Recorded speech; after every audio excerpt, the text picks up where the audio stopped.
bavandimwe dusangiye igihugu tutagiye mu mateka ya kure. Uyu mwaka wa 2025 wabaye umwaka udasanzwe ku gihugu cyacu, cyane cyane mu burasirazuba bw'igihugu, aho twahuye n'ibihe bikomeye cyane mu mateka y'iki gihugu. Kuva mu ntangiriro z'uyu mwaka, umutwe wa AFC M23 ufashijwe n'ingabo z'u Rwanda wagabye igitero gishya gikomeye, ufata umujyi wa Goma ndetse na Bukavu, wagura n'ubutegetsi bwawo bw'iterabwoba mu bice binini bya Kivu y'Amajyaruguru ndetse na Kivu y'Amajyepfo. Iyi ntambara birazwi ko igambiriye umutungo kamere wacu, gusenya inzego z'igihugu cyacu. Ibi byakozwe hiyongereyeho ibikorwa bikomeye byo guhonyora uburenganzira bwa muntu, kwica abasivile b'inzirakarengane ku buryo butunguranye, ihohotera rishingiye ku gitsina ndetse no gufata no kwimura abaturage ku gahato bakava mu mitungo yabo. Communautés entières arrachées à leurs terres.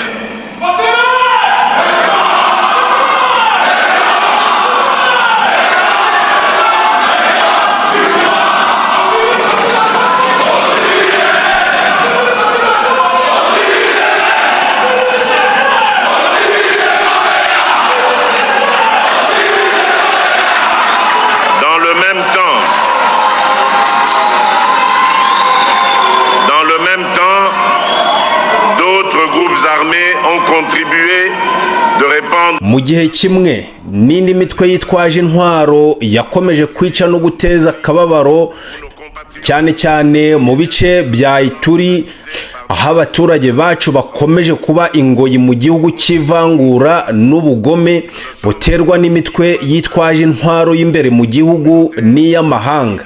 Ntitwibeshye, ntiturwana intambara y'amoko cyangwa indi ntambara y'imbere mu gihugu, ahubwo turimo twirwanaho imbere y'intambara y'ubucakara bugambiriye gusenya ubusugire bwacu ku butaka bufite agaciro kanini, bukungahaye ku mabuye y'agaciro ndetse no ku mishinga y'iterambere izagena ejo hazaza h'igihugu cyacu. Déterminante pour l'avenir de notre nation. Face à cette agression, notre légitime riposte a été à la fois militaire. Mu guhangana n'iyi ntambara, igihugu cyacu cyatanze igisubizo cya gisirikare, icya diplomasi ndetse n'icya politiki. Ingabo zacu FARDC, polisi y'igihugu n'inzego z'umutekano, hamwe kandi n'abaturage b'indashyikirwa ba Wazalendo barwaniye igihugu, bababaza umwanzi n'abamushyigikiye, bamubuza gufata ahantu henshi, barinze imijyi n'imihanda ikenewe, banashyiraho inzira zinyuzwamo inkunga. Mu bihe bitoroshye by'akazi, ibikoresho bike ndetse n'imibereho, ingabo zacu zagaragaje ubutwari no gukunda igihugu ku buryo bukomeye. Niyo mpamvu mbere yo gukomeza, munyemerere dufate umwanya muto wo kwibuka abaguye muri iyi ntambara, cyane cyane mu burasirazuba bw'igihugu cyacu. Ku miryango yabo, mu izina ry'igihugu cyose, ndagaragaza umubabaro n'impuhwe. Abarwaye, abimuwe ku gahato, abahunze n'abugarijwe n'ubwoba, babwira ntituri kure yanyu, turabazirikana. Leta izahora iri kumwe namwe. Mu izina ry'igihugu cyose, ndashimira ingabo zacu. Mu izina ry'igihugu cyose, ndashimira ingabo zacu, inzego z'umutekano ndetse n'abaturage ba Wazalendo ku butware n'ubwitange byabo. Ubutware bwabo buzakomeza kwandikwa mu mateka y'iki gihugu. Mu cyubahiro tubagomba, ndabasaba ko twahaguruka umwanya muto tukabazirikana. Je vous remercie. Murakoze. Mes très chers compatriotes, bavandimwe nshuti dusangiye igihugu, tugendeye ku buryo intambara imeze umunsi ku munsi, niyo mpamvu nahinduye kandi nongera kubaka uburyo bw'ubwirinzi bw'iki gihugu, harimo kugarura imiterere y'ubuyobozi bwa za operasiyo, kwimura ingabo aho bikenewe, kongera ubukangurambaga bw'iperereza ku buryo bukarishye, ndetse no kurwanya abanyabyaha biba ubutunzi bwacu binyuze mu gutera inkunga iyo ntambara.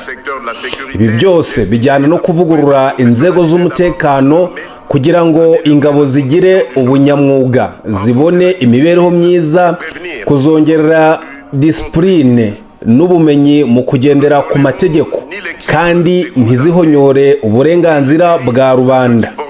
Ntitwihanganira na rimwe icyaha cy'imitwe yitwaje intwaro, kandi ntitwemera imikorere mibi y'abambaye iniforume ya Repubulika. Ku rwego rw'abafatanyabikorwa mpuzamahanga, uyu mwaka wabaye uw'impinduka zikomeye.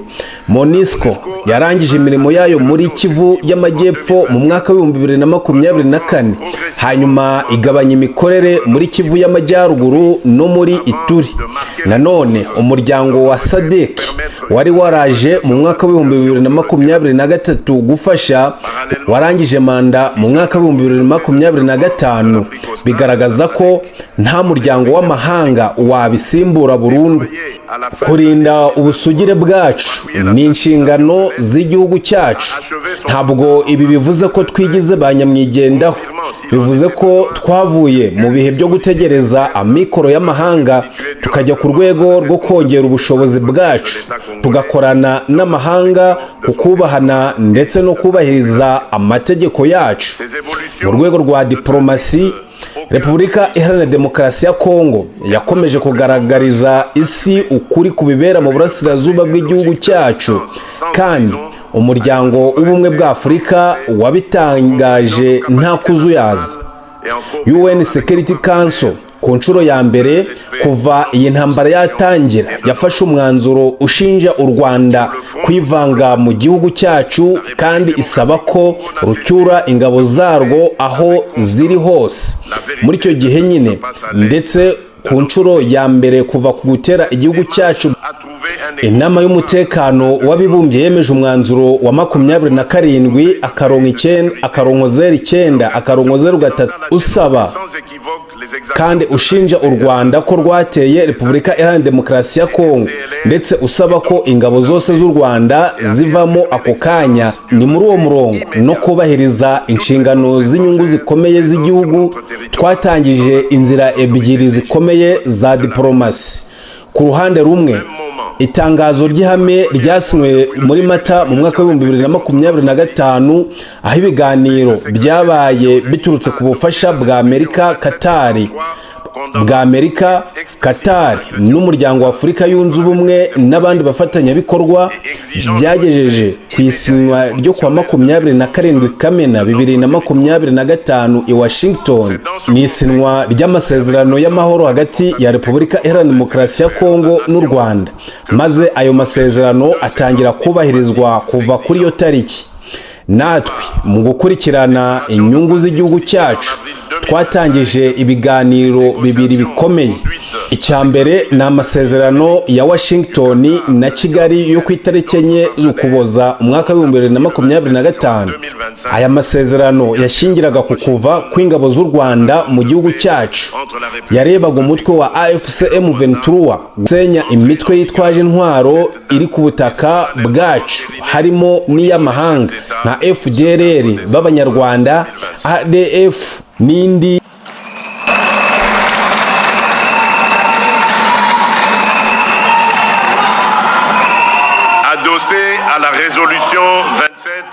Ndetse no gushyiraho uburyo bwo kugenzura ishyirwa mu bikorwa byayo, no gushyiraho uburyo bw'ubukungu bw'akarere buzashyirwa mu bikorwa gusa nimba ubusugire bwa Repubulika Iharanira Demokarasi ya Kongo buzaba bwubahirijwe. Icya kabiri ni amasezerano ya Doha ku itariki 15 z'Ugushyingo, 2025 hamwe na AFC M23 akubiyemo kureka intambara, gushyira intwaro mu maboko ya leta, gushyira ingabo mu bigo byihariye, gusenya imitwe y'intambara no kugarura ubutegetsi bwa leta mu bice byose byari byarafashwe. Mu nyemerere ibi mbivuge uko biri, amasezerano najyanye n'ubusugire bw'igihugu cyacu. Nta gaciro ibyo kwigarurira ubutaka bw'uwari we wese, nta no gutanga umutungo w'igihugu. Si uburyo bwo gufata abakoze ibyaha nk'aho ntacyo bakoze, ahubwo ubutabera buzakomeza kubakurikirana kugera ku iherezo. Ibi reka mbisubiremo neza, aya masezerano ntarenze imbibi z'ubusugire bwacu. Aya masezerano ntarenze imbibi z'ubusugire bw'igihugu cyacu. Ntaha uburenganzira uwo ari we wese bwo kwigarurira ubutaka cyangwa gutwara umutungo w'igihugu, ndetse nta nubwo ari inzira yo kugira abere abakoze ibyaha. Ubutabera buzakomeza kubakurikirana kugeza ku mpera.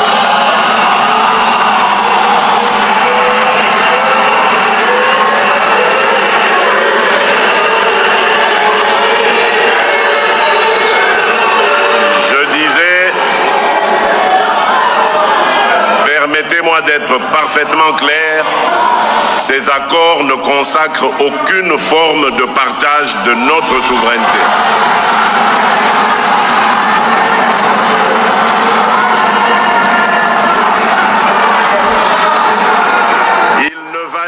Twe duhagaze ku masezerano twashyizeho umukono, tuyafata nk'uburyo bw'ingenzi bwo kugera ku mahoro arambye kandi ashobora kugenzurwa bikagaragara.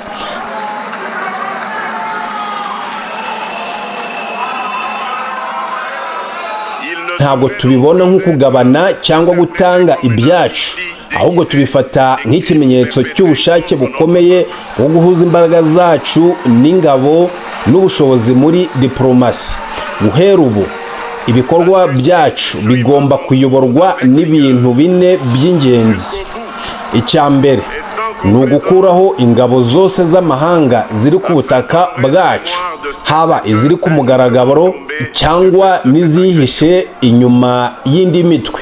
Icya kabiri ni uguhagarika ubucukuzi bw'amabuye y'agaciro nka zahabu, koruta, kobalti ndetse n'ayandi. Icya gatatu, kurinda abaturage cyane cyane abagore n'abana ndetse no kubagezaho inkunga aho ikenewe.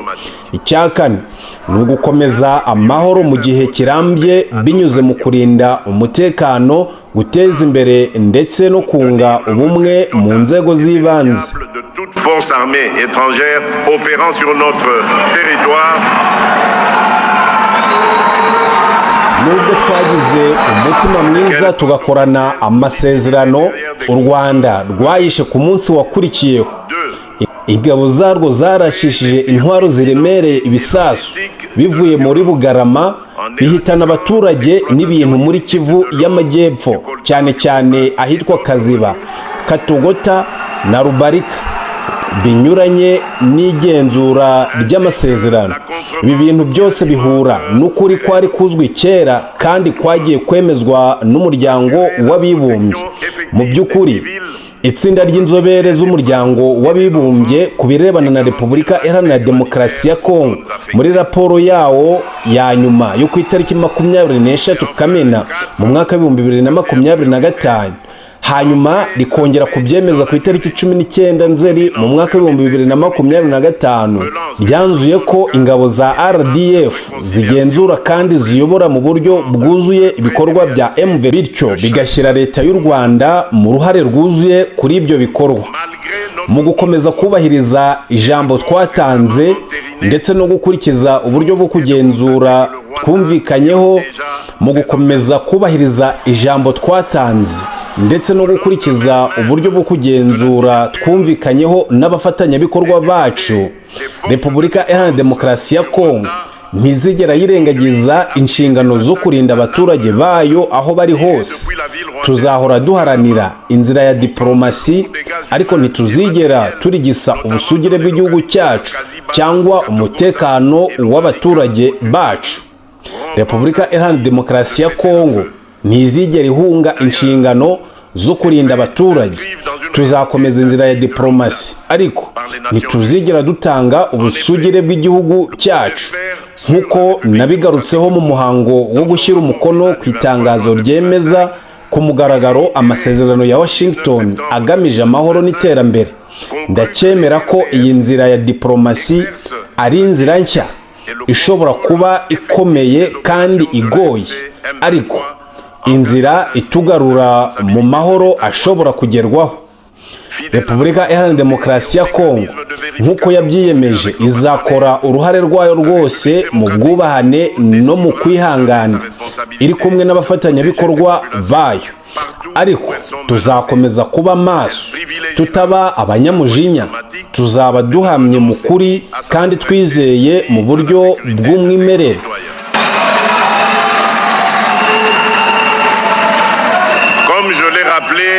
Mu by'ukuri, amahoro nyayo ntazazanwa n'imbaraga za gisirikare gusa cyangwa imikono y'amasezerano ya diplomasi gusa.